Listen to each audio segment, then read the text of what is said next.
What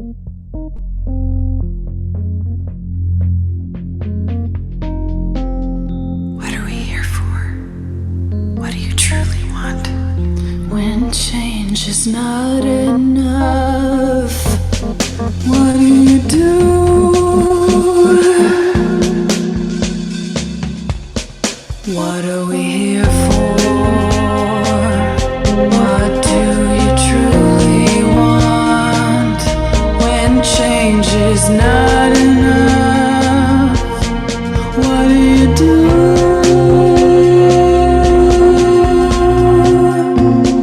Let's talk about it, the problems we face. Let's fight hatred, no time to waste.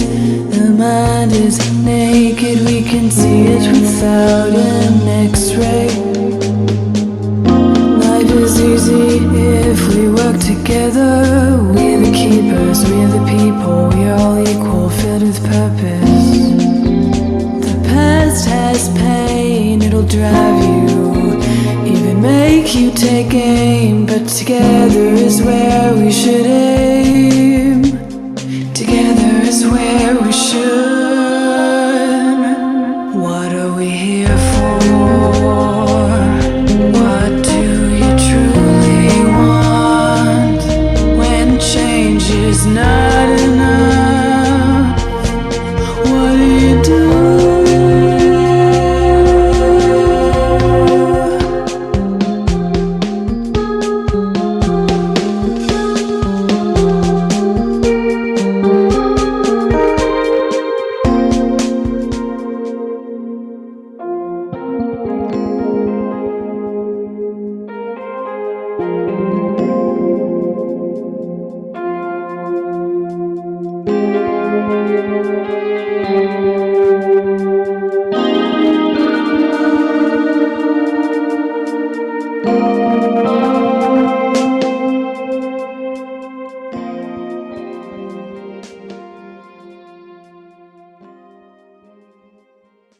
Welcome back to another edition of the Be Forever Cool podcast. My name is Rex45, and what an exciting weekend at Le Mans. Can't wait to chop it up with the fellas. It's going to be a good show tonight. Very excited about that. Like I always want to thank the listeners, the subscribers, the folks that are engaging and commenting. We really appreciate it. You're checking us. You're sometimes telling us we're right. Sometimes telling us, we may not know what we're talking about, but, it's always good to read the comments. So we really appreciate it. Don't forget to check out our Patreon account, become a subscriber, help continue to, help us bring you the show and bring it better and so forth. And that helps with your support. So we are looking forward to it. And we want to thank the folks that are already subscribed. Really appreciate it. Definitely check out Woodcraft as well. Mention Rexy45 or actually Rexy, and help support Woodcraft, help support us, and get some really cool race parts or street parts. Because, before my second R6, I had race parts on it while I was still riding on the streets. And I've even seen a few people running around the streets on slicks. I wouldn't recommend it. But if you are going to run slicks, check out my guy down in Florida, Mark 10 Motorsports, and I guess some Pirelli tires as well, because it's a good thing to buy from a fellow Jamaican. And also, Pirelli tires are one of the best tires out there. I'm a big fan. I run them on my bikes, street bikes, and race bikes. I think that's it. Go to beforevercool.com and sign up for the mailing list. And if you're going to be at Barber this weekend, say what's up, and let's take a photo. My name is Rex45. Let's get this thing going. TJ, man, welcome to the show. How you doing tonight, man? Oh, I can't complain. Each week, like I mentioned, we got racing to watch, and I'm excited to talk about this French Grand Prix. Le Mans is an exciting one. So other than that, I know we always talk sports, so it was good to see the team that we lost to just get swept out of the way. No harm, no foul. So, man, listen, man, I was gonna bring it up, and you brought it up. I got you. It's one of those things, and I'm gonna wait because I know Reese got something to say, but we're gonna see what he said. Because remember what he said last week. But it's tough though. It's tough to be up 3-0 and have a team come back and beat you, and then they lose 4-0. I mean, it makes it, what I'm saying, that coach of the year trophy and all the accolades, especially a team that should be going to the championship. It's tough, but nonetheless, we got motorcycle racing to talk about. So let's keep this thing moving. Reese, man, welcome to the show, man. How you doing tonight, man? What's going on, man? Can't complain. Just trying to finish out work to get the barber. No, that's what's up, man. I'll see you in Barbara. Yeah, man. Any comments about your team? What do you guys talk about when this happens? Not a damn thing. At this time, you just call it a loss. That was an ass whooping and a half. That's all you can pretty much do is call that an ass whooping. So it's nothing to say. The better team won. One team has to win. One team has to lose.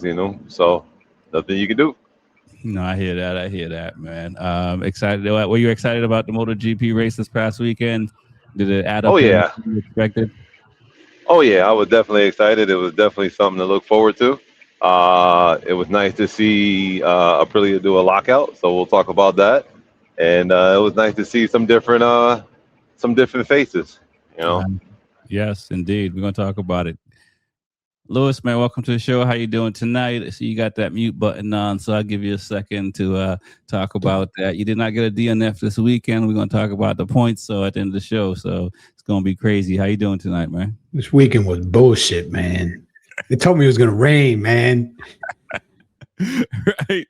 France can kiss my ass for not raining.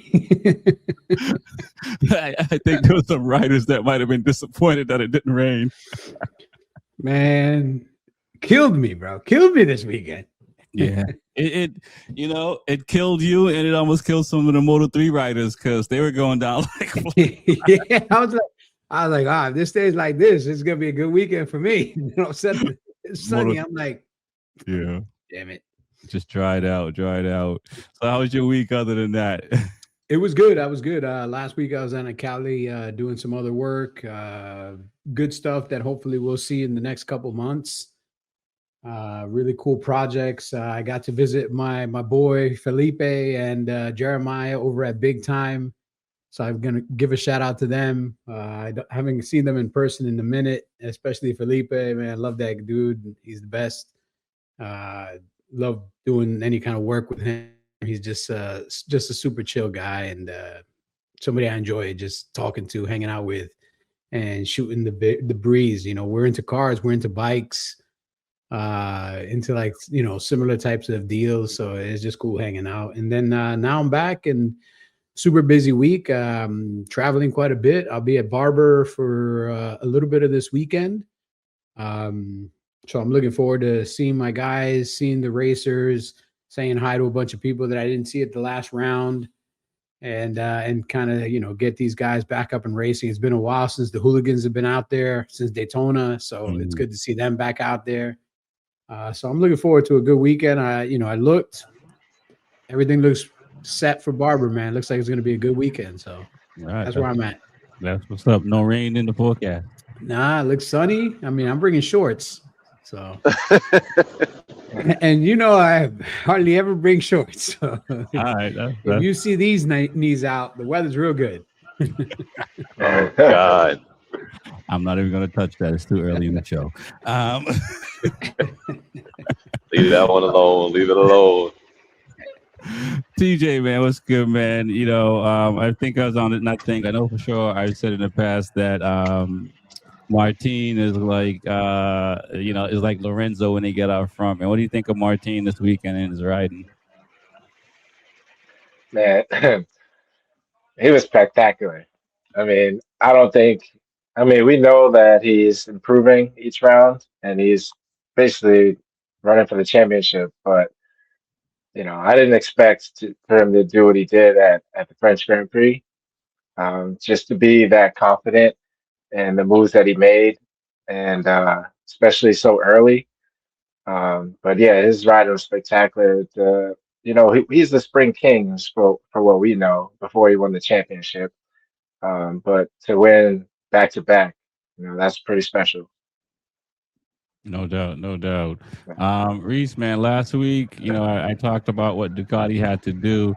Were you surprised that Bagnaia qualified well, was doing well, and if didn't crash out, would that be a success for him? Like, road to recovery, or is it, you think it was like a one-off like last year in Motegi?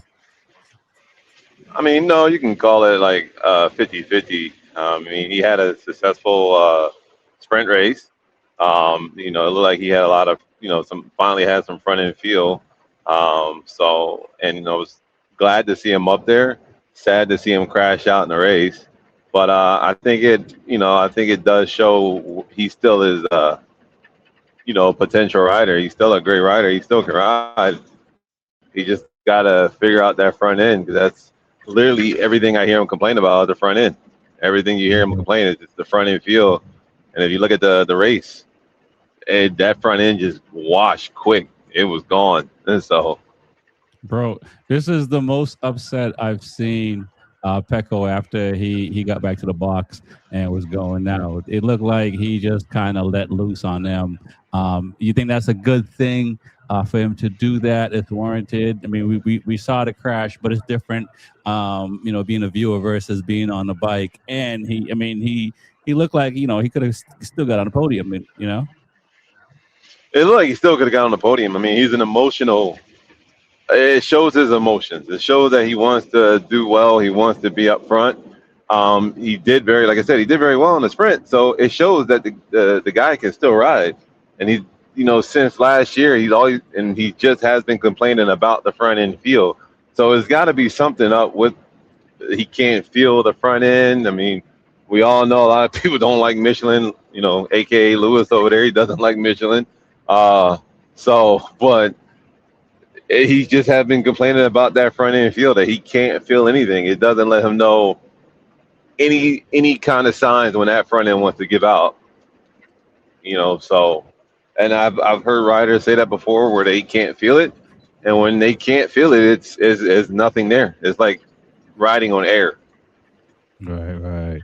Yeah, no, I was rooting for him. It was good to see. I didn't have him on my pick, but for him to get a pole position, even though Mark had that blistering Q1 time, right? I think Mark came out of Q1, right? If memory serves correctly. Lewis, man, what are your thoughts on Martin? Going from 7th, 8th to first place in 2 corners and running the way he's running. I mean, what do you think about that? And I got a follow-up question. I think the Aprilia bike is now the bike to beat. I mean, it's been gaining dominance since the middle of last year after the summer break. And after this streak of just Aprilia's winning, Aprilia's dominating, Aprilia's being on the box all the time, this just goes to show that Aprilia is definitely the bike to beat. Martin is lucky that Aprilia kept him, because right now he'd be on a shit box and not enjoying the success he's enjoying. And I'm looking forward to him getting off Aprilia and getting on a shit box and not enjoying the success that he's enjoying, because he made that team look really bad. And even though he's making the team look good now, he still, kind of put them through hell. So I'm kind of looking forward to him not being with Aprilia, to be honest with you. Wow. Okay. And do you think that I feel you on that, him not being there next year. I think it's bittersweet, but the relationship is tarnished and so forth. You think if he figures out, he was gracious in the in post press conference saying that Bez is the better rider. You think if he starts to qualify better, that goes out the window? No, I still think Bez is the better rider. I mean, Bez has more experience on this particular bike than anybody else. He helped kind of develop the bike to what it is, and I still think he's the better rider. I think he's super consistent.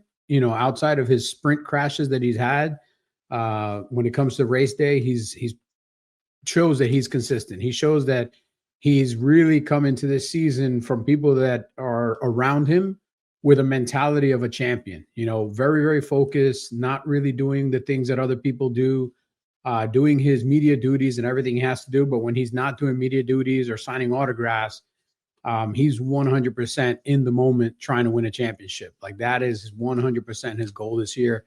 And several people that know him that are close to him have told me his attitude this year is completely different than the attitude that he's ever had in any of the series that he's raced or in any other classes that he raced, any other bikes that he's raced. Like he really comes into this year thinking this is his opportunity to be a champion.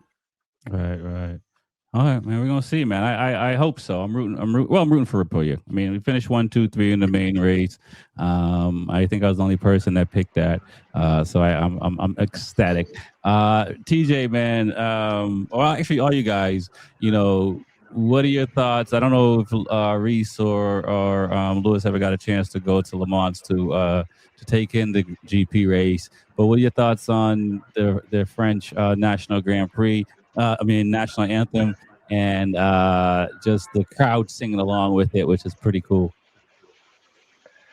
No, that place is amazing. I mean, they host 24-hour events, so I'm sure that they bring their attendance. We see it all the time, but to have the fans involved like that, it's like you can feel like the chills through your body, and it's just a good feeling that they're all in tune and watching what's on the track.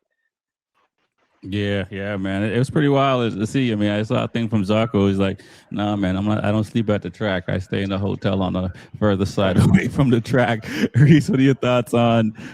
We need to have that everywhere. Everybody singing their national anthem, huh? I mean, it was nice because you actually see the crowd participation, you see the crowd's energy involved in it, and that's real nice because they're fans of they're fans. They enjoy the sport, they enjoy the atmosphere, and it just makes the sport more enjoyable. It makes the actual race day more enjoyable when the fans are actually involved and committed to what's going on. So, and not just there just to be there, they're actually there to enjoy it. It's more enjoyable when the fans are actually enjoying it. Yeah, no, I agree. I'm hoping I can do the world tour and get to all of them. Lewis, what are your thoughts, man? I know you might probably bring up Austin saying we probably need to get our crowd up before because you can't have an auditorium without voices in it. If I had a hat on, I would tip it to the crowd at Le Mans. Incredible crowd.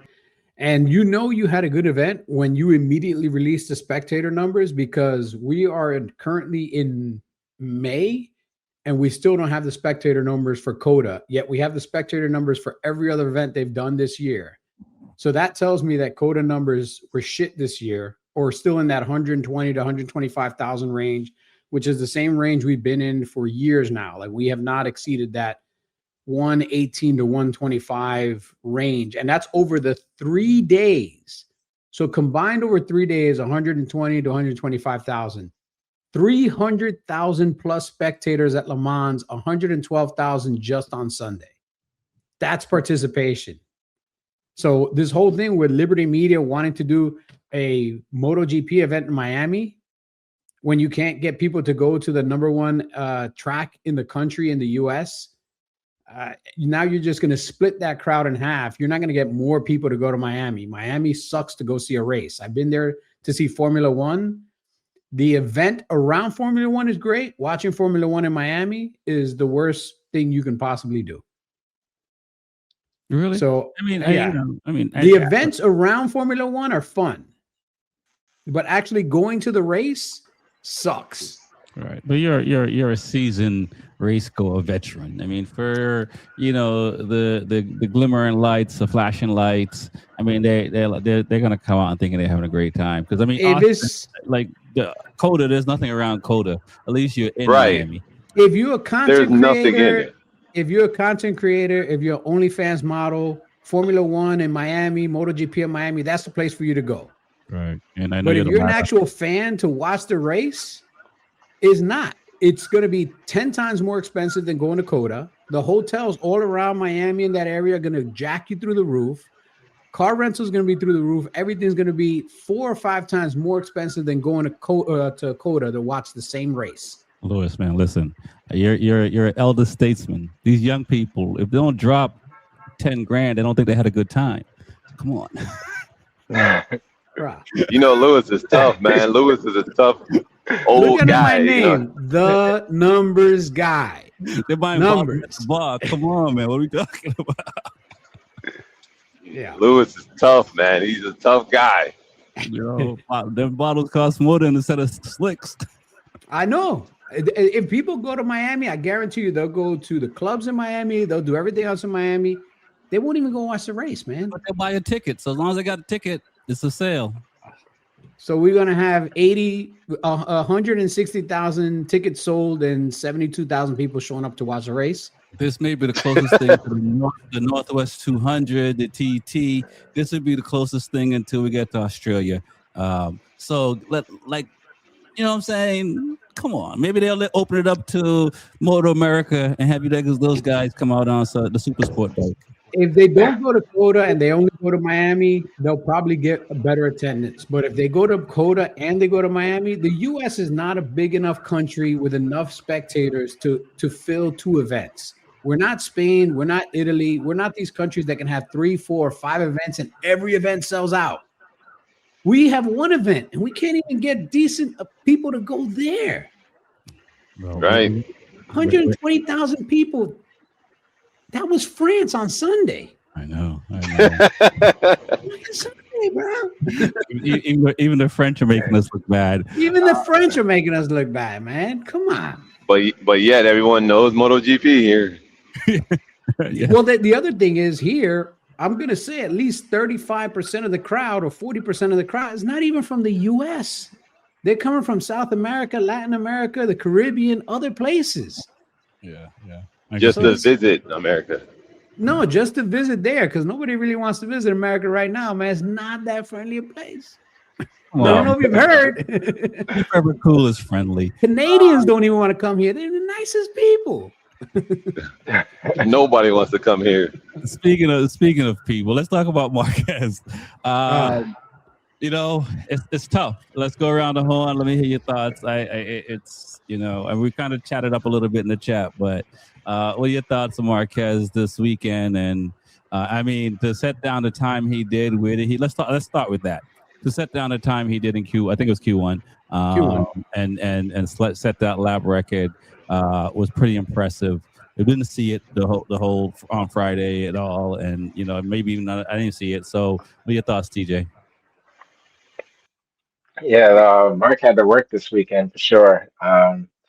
But starting with Q1, he pulled that out pretty late. But I mean, for what the bike is going through right now, it looks like he was gonna be on top. He was just showing what Mark could do, and he pulled out a nice 129.288, and he even had his team, his coaches, throwing hot fingers, So, but yeah, it's just from there, it's just he had to fight. He didn't stay in the front for the races and stuff like that, and obviously him losing the front in that race was pretty bad. He always tries to save all his slip and slides, and his elbow and knee was just not enough for that speed he's going. So, but yeah, it's a tough weekend for him, and hopefully he gets healthy soon. He's going to miss a couple of rounds possibly. So, right, yeah. What are your thoughts, Reese, man, on Marquez's time, and then also just the crash in the sprint race, which is it's just wild to see. We were talking about this even before the last race, just how these bikes are moving around differently. They're more bucking the Ducati specifically than before when they're crashing. One, his times were very impressive. I mean, it shows that a guy is still fast. He still wants to win when everything works properly. But you can actually see that Marquez is pushing a lot harder than before sometimes to actually get to that pace with Bezzecchi to try to stay up there or try to be very competitive. With his crashes, I know not many people some people may have their disagreements, but one, when I started with Yamaha, one great mechanic that's still there and still inside the office, he actually told me when I first started, riders are like 3 stages. In the beginning, they'll do stupid shit and just do dumb stuff and crash and do dumb stuff. Second, they'll kind of mellow out and they'll be the greatest rider you can be and do good for a nice long period of stretch. When they get to that third period and they're almost on their way out, they just start crashing here and there. But when they crash Oh man. things, trying to push to get to that back to that level that they were at to compete with the up and younger coming guys. You've seen it with a bunch of them. And looking at Marquez, it almost looks like he's pushing, but he's still there. But it almost looks like a Rossi, a Pedrosa, a Lorenzo, all those guys when they started crashing to push a little bit more. It looks like they all come into that level where it's almost at that time where it's like, yeah, you know what? It's only been so many times I'm gonna crash on my head and do this, Right. and ring that bell. Yeah. I mean, he was planning that shoulder surgery, but not have to do it early because of this. Lewis, man, what are your thoughts, man, on Marquez and just what's happening? And I mean, I'll never say anything bad about Marquez because I truly admire everything he's done in this sport from the time he's 125 to 250, Moto 2, MotoGP. From beginning to end, everything he's ever done is spectacular. I mean, he's broken so many records. He's set so many records that might never be broken. So I look forward to whatever he plans to do beyond this. But I think this last injury was I don't see as the nail, the straw that breaks the camel's back, but I think we're right at that point now. Finding out that he's had a bent screw in his shoulder since the crash, since several rounds now. That sucks because that means that he was racing already injured, plus injured with additional pain that didn't need to be there because there's a bent screw in his shoulder or in his shoulder plate or something like that. But again, this is a guy that doesn't complain, keeps his head down, stays quiet, says I'm doing the best for the team. The team is working the right way, like doing the PR thing. Hey, I'm not going to sit here, like he said, I'm not going to sit here and cry to everybody that I have an injury. Like I have a job to do. It's expected for me to do, and I'm going to go out there and do the best. And maybe this injury, again, was a lot more serious than we thought. The pain that he's been riding with is probably more serious than he thought. He's trying to ride around this pain. He said that his nerve goes dead in an interview. So like this screw or this pin or whatever is putting pressure on his nerve. And after a while, like he starts to lose feeling, which if you know anything about riders, every rider needs feeling in their hands because that's where you're going to grab your brake, grab your throttle, do this, do that. And once you start feeling that numbness in your hand, you're going to lose so much ability on the bike because you only have your hands, your feet, and your body to move around on the bike. And you lose your feeling in one hand. That's like going into a MMA fight with one arm hand behind your back. You're looking for a long day at the office. Right. So I hope they said the surgery went well. I hope he goes into recovery. He takes his time. Even if he doesn't come back this season until the very end of the season, just kind of wash your hands of this season. He does have a contract signed somewhere. They just haven't released it. So just come back ready next year, man. There's nothing for you to do this year. Ducati just bought some lighter fuel. I don't know why. I said Ducati just bought some lighter fuel. Ironclad contracts, man. They're not getting out of that one. No. Hey, listen, when a whole bunch of Ducati e-bikes can burn down and nobody goes to jail, I think they can get away. I think. In all honesty, I hope he takes his time because again, next year we've spoken about it a lot. It's a whole new bike next year. Right. Take this opportunity to get better, to get in shape, and come back next year on a whole new bike where everybody's kind of not starting from zero because we've seen some lap times already for some bikes that have been out there testing. But it's a different playing field next year. And if he can come back next year in shape, and even if he ends up winning next year, just giving up on this year, winning next year, coming back 100% shape, he'll get that title, that elusive title that he really wants. but he'll also win on a new type of motorcycle. So he's won on 125, he's won on 250, he's won on the 4-cylinder, and now he's going to win on these new modified 890s. Right. Well, So he can almost be like Rossi, where Rossi won on 125, run on 250, run on 500, run on the 1000s.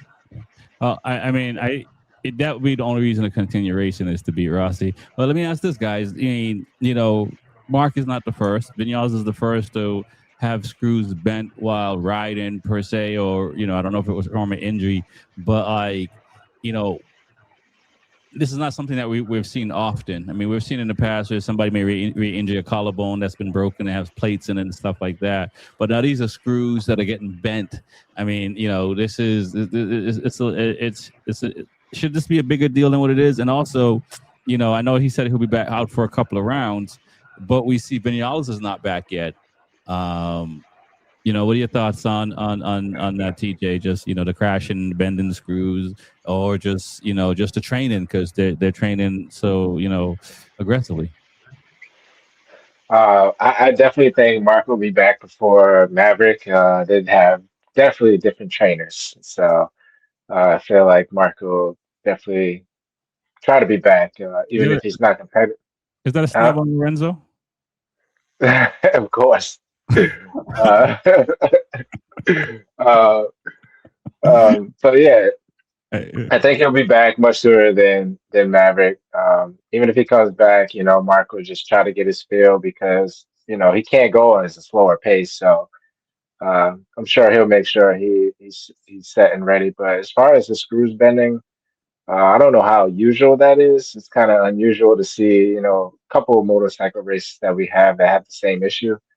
And I'm sure it's pretty painful. I mean, they ride around it, and I was just thinking about the turn where he crashed. They were showing like how he went a little wider than the other riders. I don't know if it was just anticipation or if it was just running wider because of the pain, and he just accidentally just lost the front. I don't know, but the bending screws is just it's unusual.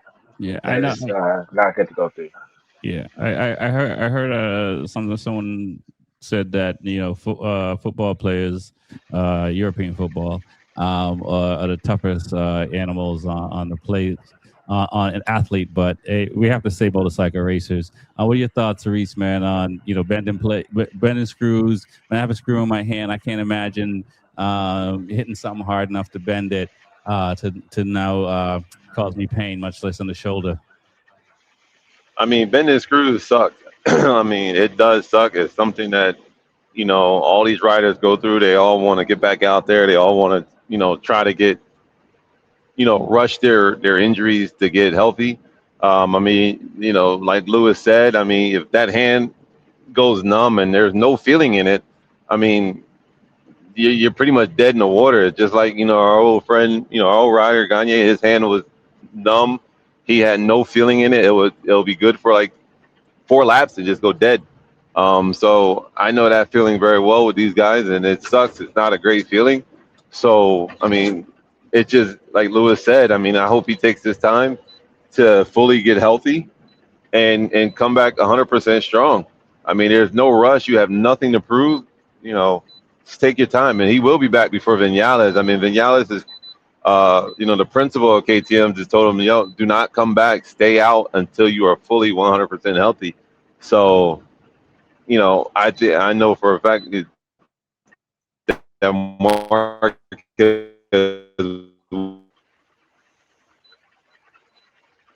Mic check. You're coming in and out. Yes, sir. So sorry about that. Not all good. Yeah, man. No, it's kind of crazy to see, and hopefully it'll go well. Lewis, what do you have to say about that, man? I would like to say that I'd like to see Marquez take a nice long break and come back, but knowing Marc Marquez and his perseverance / stupidity and just the hunger to compete, I think he might be back by round 10 or round 11 because he does well at both of those tracks. So if he can be back at round 10 and do some laps on the bike at the Netherlands Grand Prix. Mm-hmm. The very next Grand Prix is one of his best Grand Prix in the world, Germany, where he can just go and make left-hand turns all day and go super fast. So I would like to think that if he does come back, he can probably be back around that time. That's late June, early mid-July. And it's just, just before the long break. I think it's possible, man. Okay. I mean, there's really no long break this year. If you think about it, if you look at the calendar, there's not the usual long break because there's so many rounds. Right. But I think that if he can come back for the Netherlands and then do the German round, then he's got a month off, and then he does the Great Britain, and then he's got almost a month off before Aragon. Like, that's a good timetable for him to come back, get some laps in, get back in shape. I mean, he says that the injury to his foot is not that serious. It was just one bone. But foot injuries take a long time to heal because the fact that you get so little oxygen to your extremities, especially your foot. Right. So I see him spending a lot of time in a hyperbaric chamber, breathing a lot of oxygen-rich environment and trying to get healthy as soon as possible. Okay. All right. Guys, is Ducati in trouble? I mean, Didier is our top guy, which I'm happy to see. I think he should get the factory seat because he's carrying the team this year. But it sounds like he's gonna go to KTM. We just lost CJ, man. Mark's out. Bagnaia is frustrated, and Didier. So it's really Didier and a frustrated Bagnaia. Ducati. We try to give them hope. There's still a lot of time left. They can, they're not where Yamaha is at right now. So can't say they're like in super trouble, but, like you said, Bagnaia is frustrated. Mark struggling to keep it together. You got Alex Marquez crashing as well. And, Digi is pretty much the only one kind of holding it together. But, they're still, 5 through 10. They're not where they past couple of years, given lockouts and stuff like that. So, right. And Aprilia is just putting it on them and having them think really hard and putting that real pressure on them, and it's showing each round. So I think they are in trouble, but they're not like deep in the water. Reese, man, did you deserve a factory contract? What are we talking about here? The guy's looking back at Costa and like, they signed you over me. Digi does deserve a factory contract. He is the only one out there on the Ducati actually putting in, a consistent podium or a consistent great position. So he is holding it down for Ducati. The factory boys are, they're hurting. You keep not finishing, getting both of you guys getting the DNF or, and didn't even start. So it does hurt that factory side. Your satellite teams are doing better than you. And I think, like Lewis said, I think this year is just the Aprilia's year. They're getting, lockouts. They have their first lockout ever. So I think it's just the Aprilia is one of the bikes to beat this year. And Ducati is, they're, like you said, they're not as bad as anybody else. They're still there. They're just not the top dogs anymore right now. Yeah, I agree. It's like Aprilia is a 10, Ducati's like a 7. These other guys are probably like a 5 because they're making progress. But what are your thoughts, Lewis, on Ducati? Is it just survive the season? Do we pour everything into Digia? Do we pour everything into Digia and Bagnaia? Because they could probably still have a shot to kind of, you never know, because Martin and Bez might start fighting, because we'll talk about Martin a little bit because his celebrations are getting out of hand. But what do you thoughts on Ducati, Lewis? You're on mute, my brother. That's a good question. Do you want to support two guys that both won't be with you next year? Obviously, you want to win this year. You want to be successful this year. I don't see Bagnaia bouncing back. We saw the decline last year on the Ducati with him. And even though he's had some flashes of brilliance, he's also had some flashes of just, kind of losing his cool. This weekend, we got video evidence of him kicking things off the track and going full tantrum. As he should. No, I'm not blaming him, because if I'm riding a bike and I'm having that many issues and they're not being addressed and I can't seem to find it, and the team is maybe giving me what I want or maybe not giving me what I want, because again, we're not inside the garage. We don't know the politics and everything that's going on in there. We don't know how many used parts he's getting off Mark's bike, because he's kind of out of the loop for next year. So they're not necessarily maybe giving him, again, top level support. There's always an A rider and a B rider, and the B rider doesn't get as good a level of support as the A rider. Right. So let me ask this: Did Taradasi? Did he say something to Pecco to piss him off, or he's just mad at the bike? I don't know. I mean, I wish I could have been a fly on the wall, because I mean, it seems like Taradasi said some things that might have rubbed him the wrong way. And even in the media, he said some things that are like a little bit, I'm not gonna say anti-Pecco, but this is a Pecco issue. It's not a Ducati issue. So it's like, well, wait a second, shots fired. Like, what's going on here? Yeah, I mean, you can't say it's Pecco. We see Alex struggling too, right? Yeah. I mean, Alex is struggling. I mean, Furman is still getting better from his injury. I think Furman's going to be a couple more rounds before he's even at 90%. Yeah, I think right now he's at 80-85% at best. Right, but he's on a 24 bike, and we see the 24 bike is struggling even against the Hondas and the Yamahas. Yeah. So, but I still think he's a better rider than right now he's showing, because not only is he on a older bike, but older spec bike, but he's also not at 100%. You see him walking around the paddock. He's still got a heavy limp from that broken bone. So Ducati is just it's the walking wounded, the emotionally wounded, the financially wounded. It's just there's too much drama at Ducati right now. Ducati needs like a little bit of a reset button. Let's refresh everybody. Everybody's got a 2-year contract. Everybody's happy now. We're working on the bikes. Like some people get drunk on championships and they don't know how to function. I mean, that could be another thing, but Ducati is a company that builds their reputation on winning on Sunday and selling on Monday. And as soon as that you start to see some chinks in the armor, man, that's not good for them as a company overall.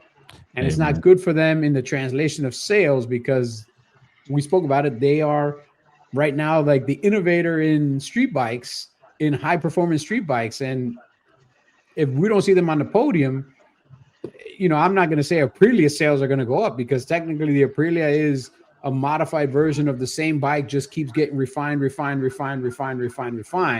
Whereas Ducati really does complete makeovers, design makeovers, and everything else. I disagree. People are going to go buy some Aprilias for sure. I mean, because they're on sale, because nobody's buying them. So yeah, people buy them. They're gonna buy some Aprilias. They're gonna buy. I will say this: I had a guy this past weekend that's a really good rider, a really good rider, and he rode back to back a Aprilia RSV4 factory, brand new.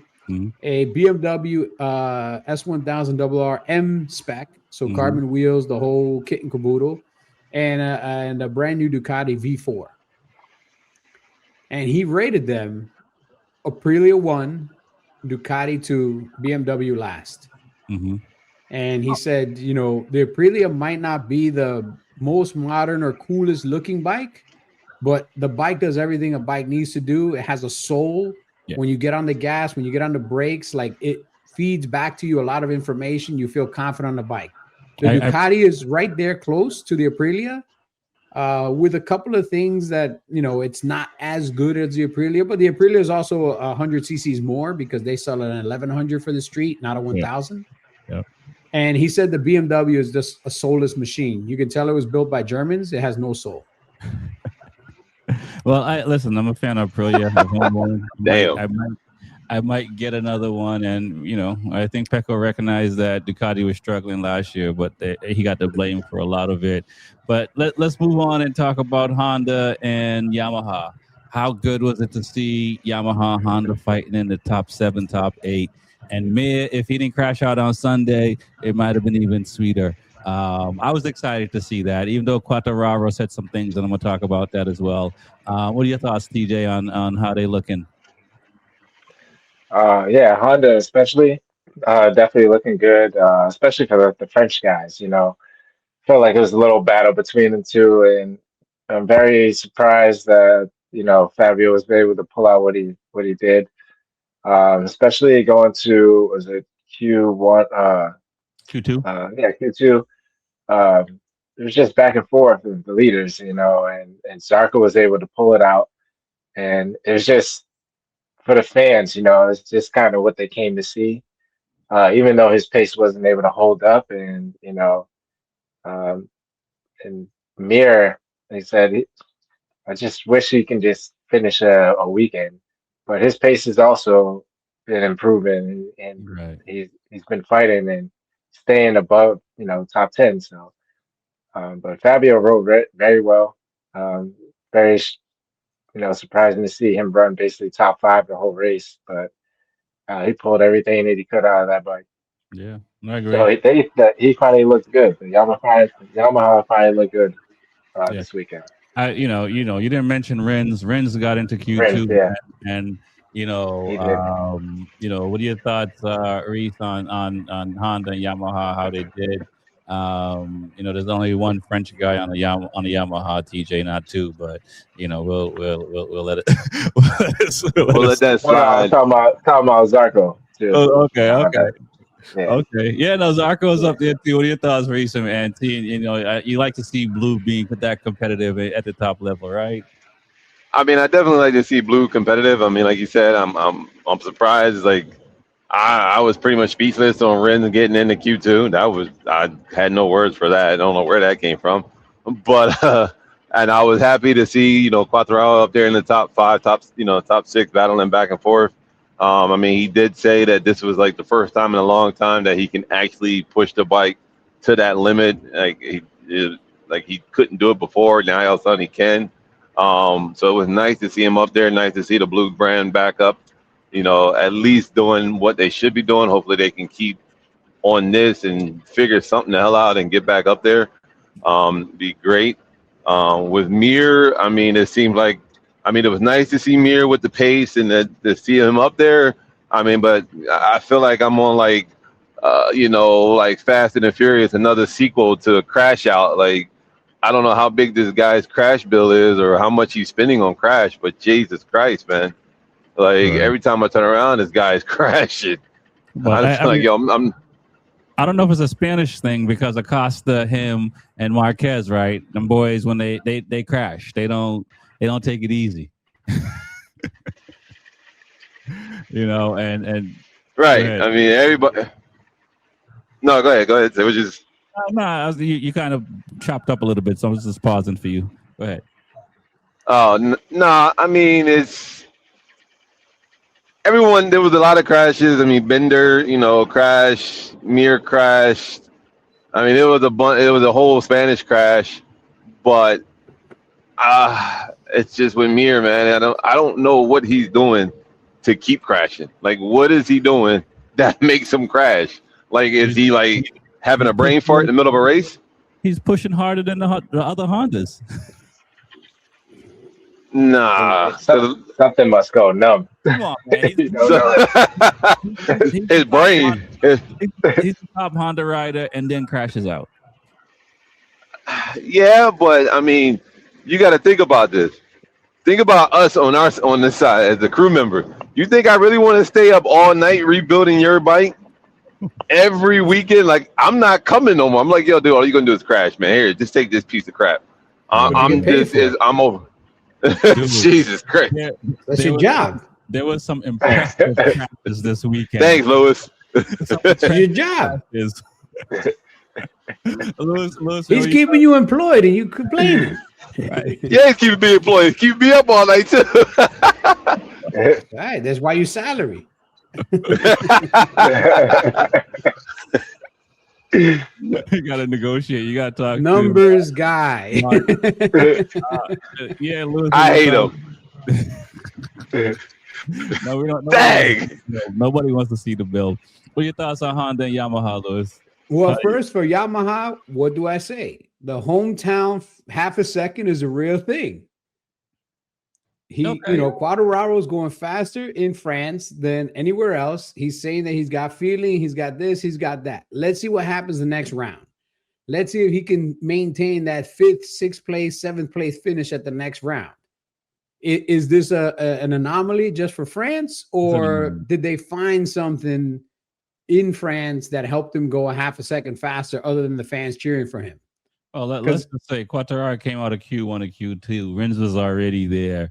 And you look at the Q times, I mean, at least Alex Marquez did better for his home track debut than Quartararo did. So do you think it's more Quartararo than the Yamaha is what you're saying based on that? I think it's more Quartararo than the Yamaha. Either he himself has modified something to work around the issues with the Yamaha, or again, it's just the hometown half a second, man. When you got your fans, when you got hundreds of thousands of people cheering for you, you're there with your family, you're there trying to, put on a show for the people that supported you, your countrymen. You find a quarter second, you find a half a second. It's a real thing, man. It's not something that's made up.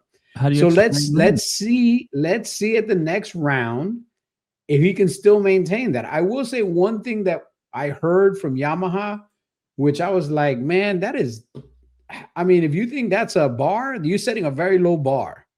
Like the manager from Yamaha said that they were happy to have finished 7 seconds off the winner of the race.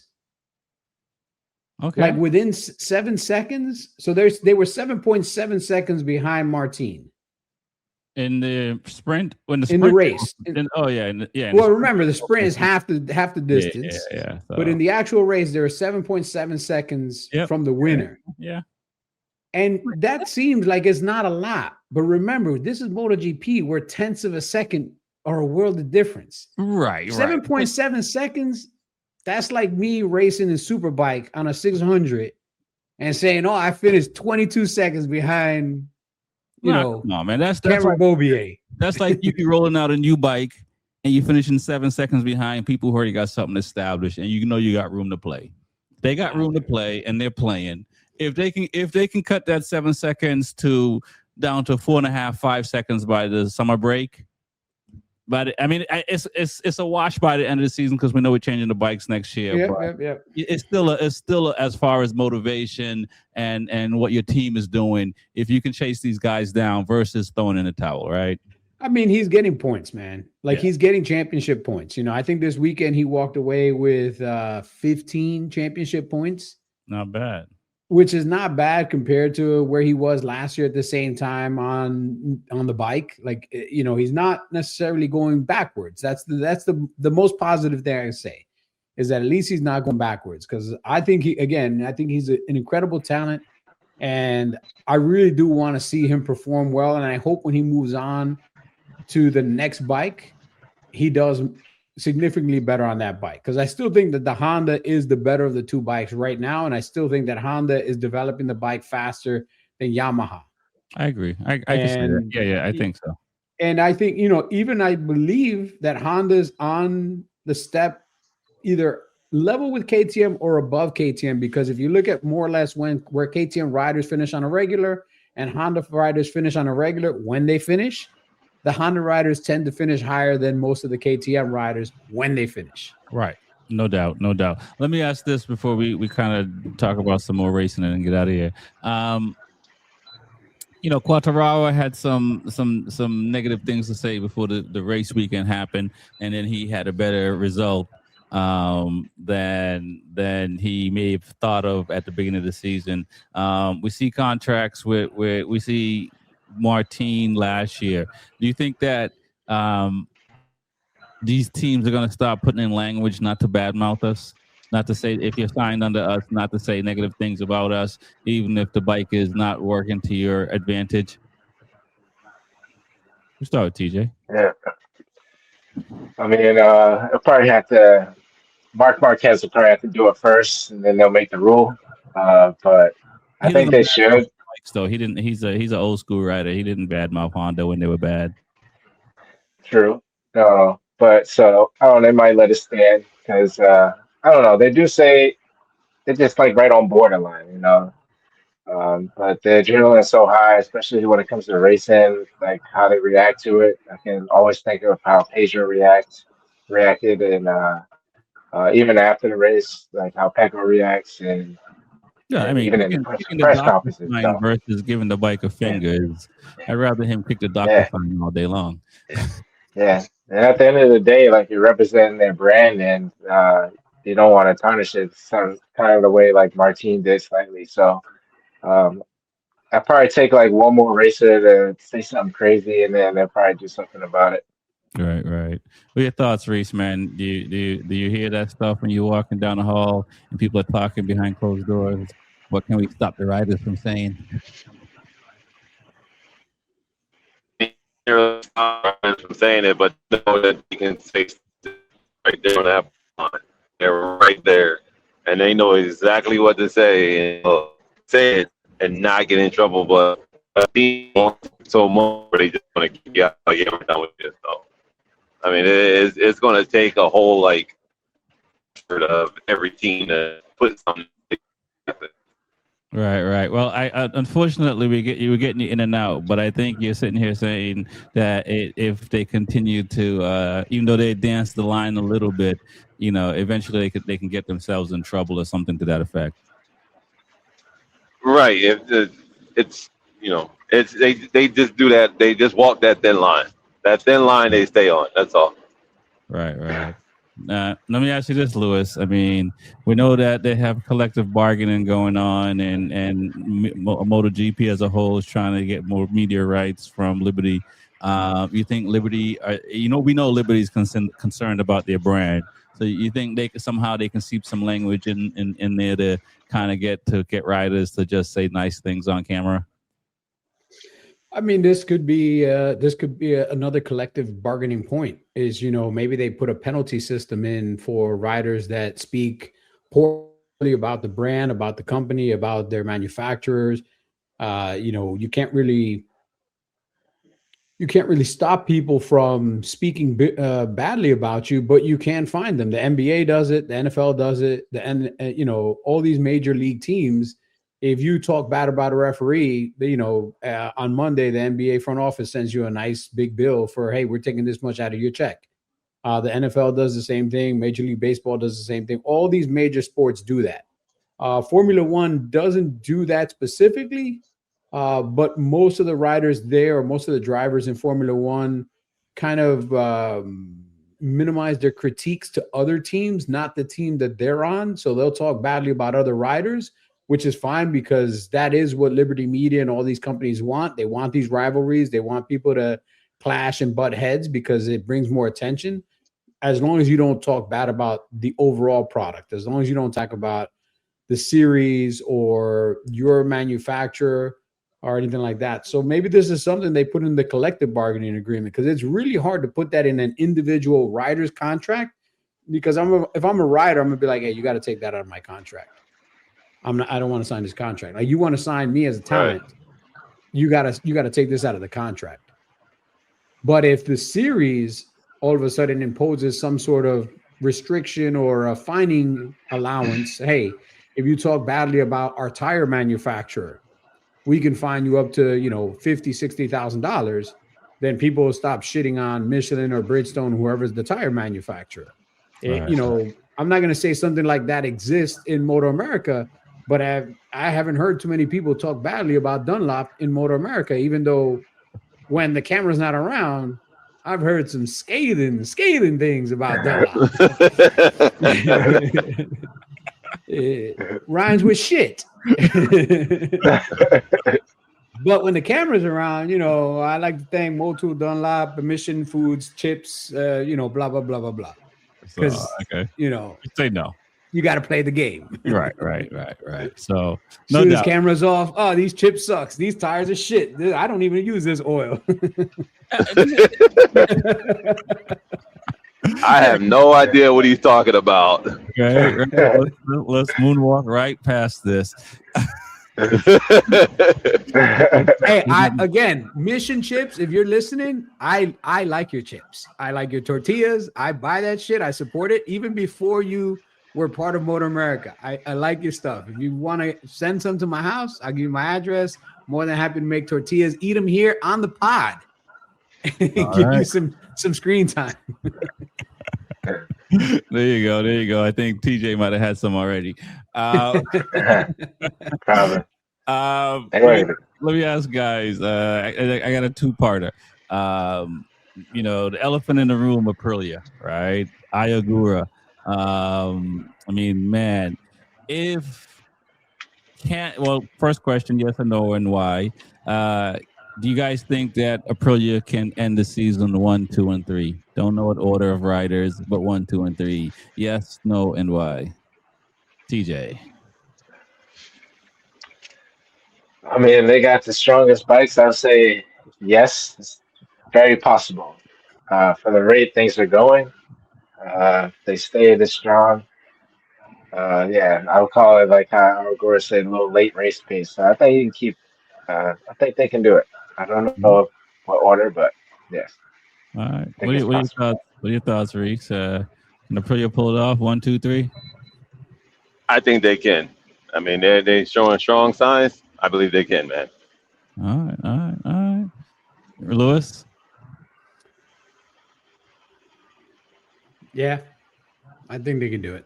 All right. So now, if Aprilia finishes 1, 2, and 3, and Ayagura is one of them, and Martin is one of them, and they go to Yamaha next year, can Yamaha pull away the chip next year, TJ? I don't know. The next year, that's all different. I was just excited to see what that's about. I don't know. To see Yamaha just turn around just like that. I don't know. If they got the top 3 riders, for next year, one of the right. If they have the top riders, but what if another manufacturer figures it out before those top 3 riders? You know how the game goes. All right. What are your thoughts, But go ahead. What I was gonna say is they can. What you got is pretty the top 3. It's a possibility they could be top 4. I mean, if Raul steps it up a little bit, I mean they're right there. So that would be impressive. But top 3 would be I think can happen. All right, cool. I mean, look, man, it kind of seems like it. What are your thoughts, Reese? Would that be possible for Yamaha next year with Ayagura and Martin if they finish top 1, 2, 3 this year? Depends on the package, man. Depends on the package that Yamaha steps up and brings to the plate. Like Lewis said, they don't bring a shit box, which I think if everything goes well, I think they can, be back in the top of the box. But it all depends on what package. Hopefully I do have faith. So we'll see. All right. So who's gonna have the best shit box that's gonna win the championship next year? What do you got a lot to say, Lewis? I see you over there holding all up. For real, he's got everything to say. The team shittiest box is gonna win. Everybody's box is gonna be a little shitty next year because everything is new. I don't think Yamaha is gonna make that massive a turnaround. I really don't. They're 5, 6. At one track with one dude that's not going to be there next year. Listen, man, you have to get your first date. You got to start somewhere.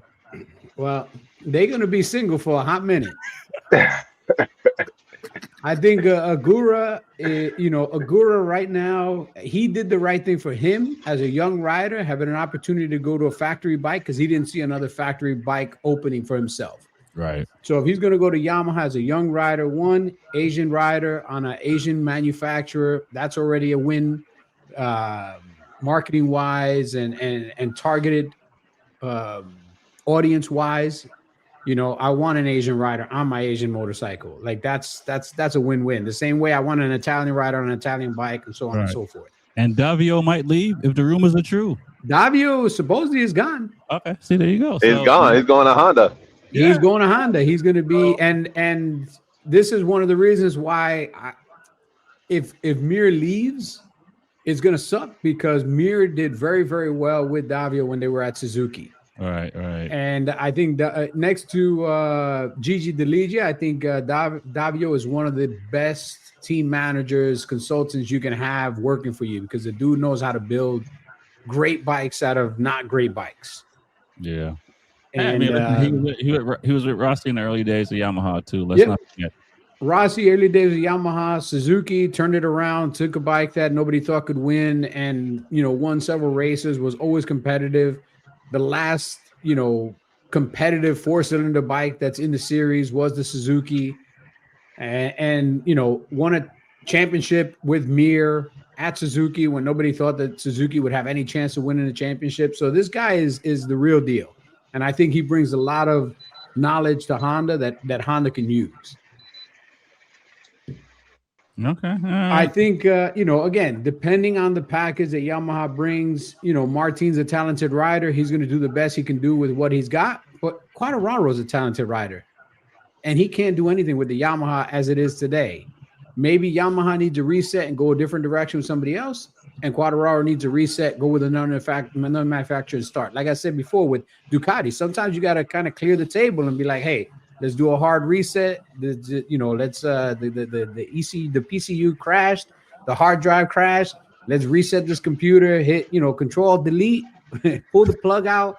Whatever you got to do, restart this thing, and let's see if we can, with a refresh, we can get that glitch out. Giant magnet.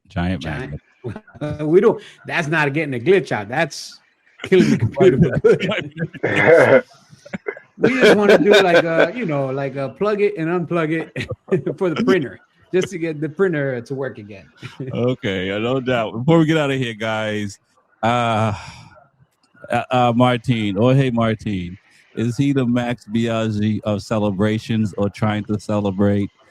What's up with the dancing? What's up with the interview at the end where he's almost saying all I want to do is zoom, zoom, zoom, and a boom, boom? Like literally, what's the he's getting out of hand with the celebrations.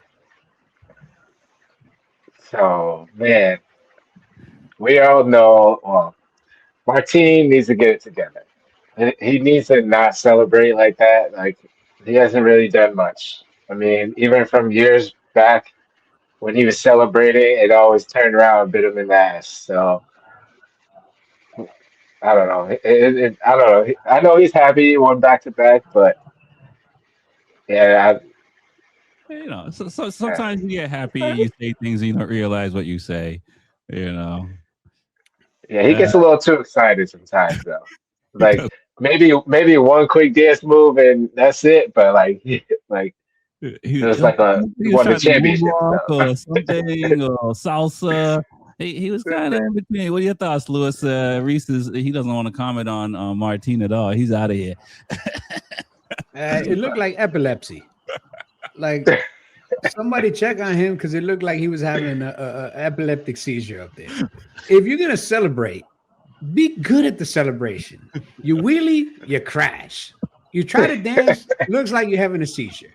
Right? Like, come on. Either if you can't celebrate, don't celebrate. Just shake the bottle, a little bit of jump. Hey, I won. That's it. Just get up, bro. You're embarrassing yourself. Yeah.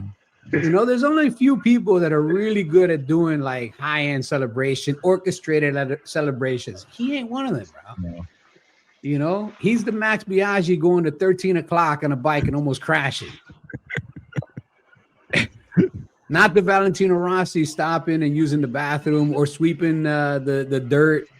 Like, bro, stop with this, man. Yeah. If he's gonna keep celebrating, I hope he doesn't win just so we don't have to see celebrations. Yeah, to be legit. I hope so. He might. I don't need to see that. He might get a road change. What are your thoughts, Reese? I mean, do you talk to your guys when they do a bad celebration and tell them not to? Do you guys clown them when nobody's around? What happens when a rider does a bad celebration? What do you do? I don't know if Reese can hear us. I think he's tapped out. He's tapped out. Reese, I think you can't hear us, man. I think you tapped out. We're gonna have to. We're gonna have to move on. Yeah. But next time we'll get Reese his comments. I guess we got a show before we get out of here. where is the results? They're around here somewhere. There they are. So yeah, it was a good weekend for Aprilia. The one time I picked Marquez, man, the one time he lets me down, takes a whole week out. There you are, Reese. Man, only if Mark finished, man. Third. Oh man, Mark killed him, bro. Yeah. No, he definitely. Well, obviously not racing on Sunday. Mark killed all of us, man. Yeah. The one time I pick him is not good, but score's not looking too bad, guys. I mean, I guess when you're up front, it never looks too bad. So 293. I won't gloat too much. TJ, man, I can send you some notes if you'd like. I can help you out. Don't worry. I'll be chasing a rabbit. We got late Reese pace like all these other rabbits. Right. Reese is coming. Y'all lose y'all focus. Lose y'all focus. Get comfortable. No. I'm enjoying every round, but I know it's not gonna last. Trust me. That's how it goes. It's tough. It's tough, but it's exciting to see. Yeah, man. Well, I don't know if you heard us, Reese, about the if you had an experience when riders have bad celebration. Also, do you want to comment on Martine's celebration a little bit? But if you've had experience with riders celebrations going bad, do you guys say anything to them after the fact or behind closed doors? One, yes, just don't do it no more. Two, Martine celebrations suck. He needs to go practice them by himself. Just go practice. They suck. Yeah, just be humble. That's it. Hey, I got Lewis out there celebrating. I don't try to. I don't even dance, man. I don't even attempt it, man. What did you guys, before we leave? What do you guys think of the little hubbub that Acosta said that he didn't appreciate the Gian Antonio looking back at him when he passed him and continuing to look back at him as he was pulling away out of the last turn? He took it a little personal and that he's going to return the favor at some point. Well, I think I don't know if you heard me when I said it when you were talking. I think did you look back and was like, the factory signed you over me? I mean, Costa got his ass kicked. Not like that, but he just couldn't. He just didn't have enough. I mean, he knew it too. He just didn't have enough, and yeah, that's what he gets. I mean, did you had the better end? Yeah. If you don't want to get past, if you don't like getting past, go faster. Go faster. Don't get past. Go faster. Don't get past. You can't be a sore loser. You know about it. He does it to people all the time. So, sometimes, you got to eat it when they pass you. But it'll be interesting to see if it's just manufactured something or if he gives Digi a little bit of a hard pass. Yeah, I think it's probably the heat of the moment. I don't know if Digia would do that. He's a classy guy.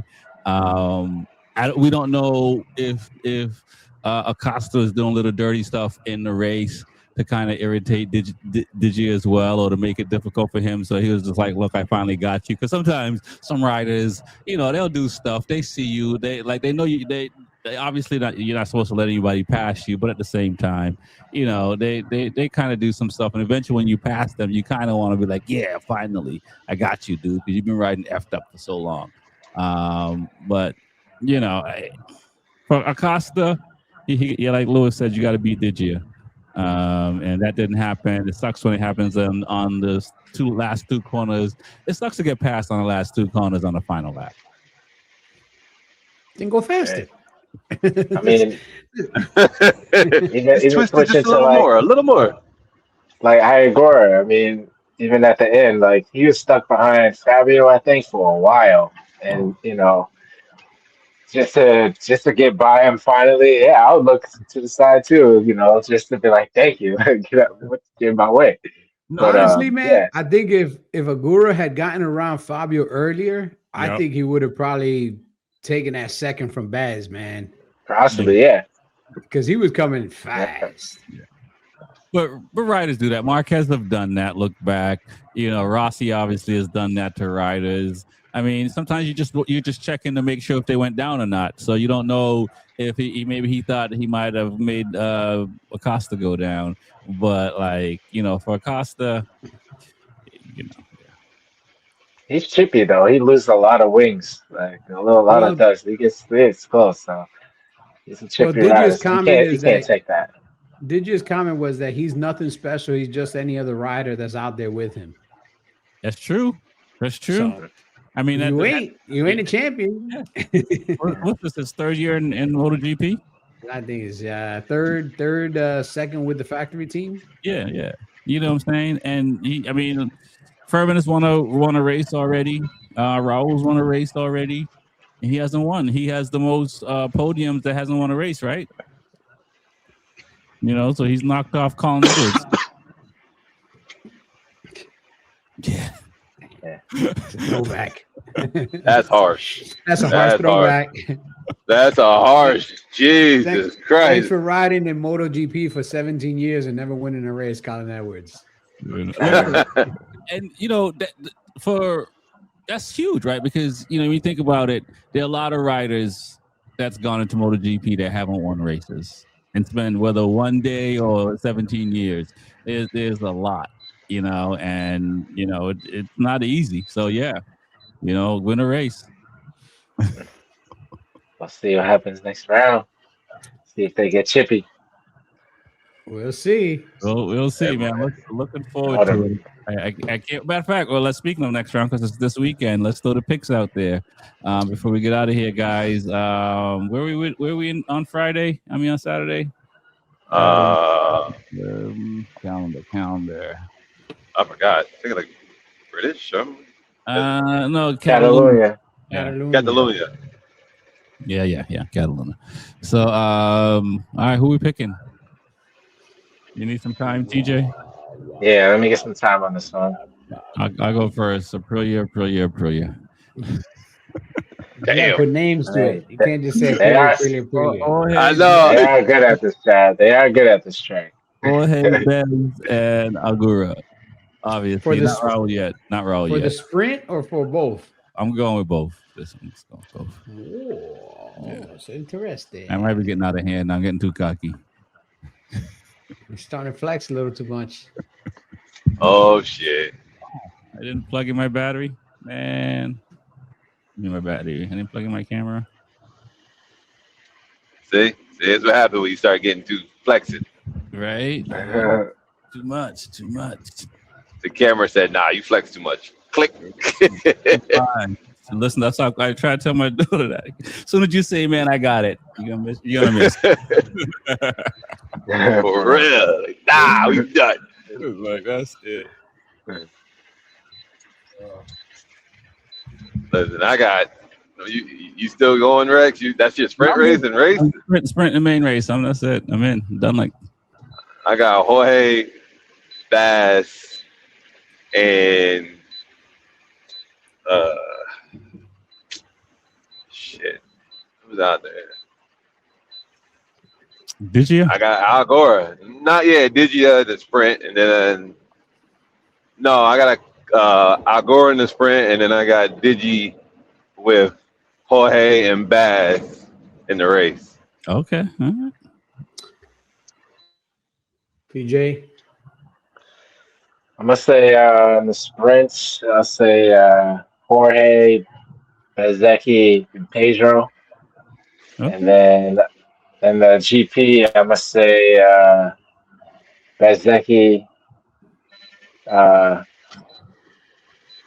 Alex Marquez, and Martin.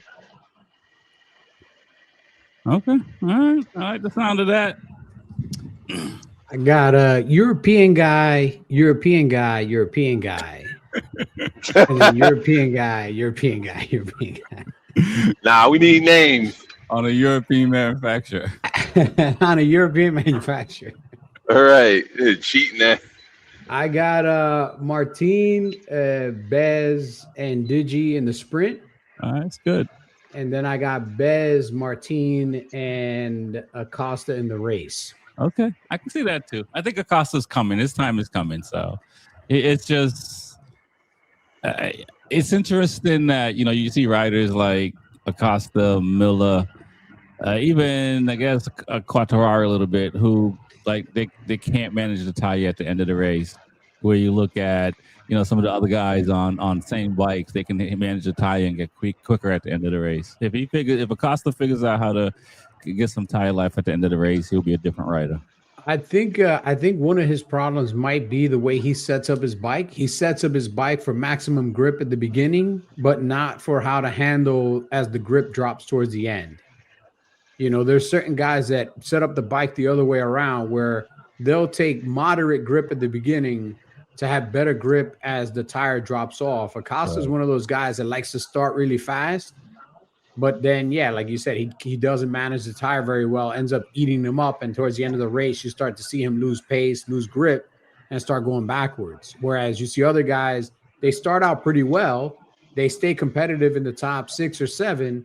Or if they get out in front, they'll manage that pace and they won't really be pushing it too hard through most of the race. And then they'll wick it up towards the end because they set their bike up to work a little bit better when the tires drop off. So right. It's going to be interesting, how they do this. The good thing is this particular track, it's usually it's pretty good weather. It's a dry track for the most part. Once in a while you might get a rain there, but I think it's going to be a good race. I mean, and again, Spanish rounds are. Let's see what the attendance is going to be. I think that's the bigger number. Are the Spaniards going to come out and try to outdo the French? You know it. Come on, you already know that. I think Lewis might be the new weatherman though, calling wrong weather patterns. Nah, man, that's the French, man. French.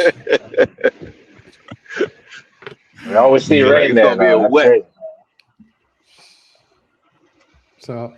Oh God. All right, so Rex, you and Reese will be at Motor America this Saturday. Yeah, this Saturday, man. Let's chop it up and have some fun. Let's chop it up. Let's eat some Mission chips and get some pictures of us eating Mission chips together, so Mission knows that we support them. All right, I'll take the photos while you eat Mission chips. All right. And but I do support them. I just don't eat chips like that. But we're gonna have some fun for sure. We got Moto America, MotoGP, and World Superbike this weekend. Yeah, we do, man. Me too. Well, we don't even need to bet who's gonna win World Superbike. So. No, I'm not even betting that. I'm wasting my money. I'm on Ika. Come on, man. I'm on Ika. I'm on the underdog. I don't think He I needs to steal one. He's gonna do it, man. If he wins one, he's gonna win more. All you need is to just get that one. No, I think if he wins one, it breaks that seal and it makes the second one's always easier than the first. The first has a lot of pressure to it. But as long as Buliga can keep the tire, rubber side down, man, he's just gonna be so hard. Like I honestly think, man, I think he's trying to set like a new consecutive street record of like 20. Yeah. He's trying to leave a stamp. He's gonna try to sign everybody for the season if he can, which is exciting. But we'll find out this weekend. Well, I want to thank you guys for coming on. My name is Rex45. It's the Be Forever Cool podcast. The Be Forever Cool podcast. I want to thank the real Louis Ortega, the numbers guy, Reese from Attack Yamaha, TJ, Two Wheels and Coffee. Peace. Peace.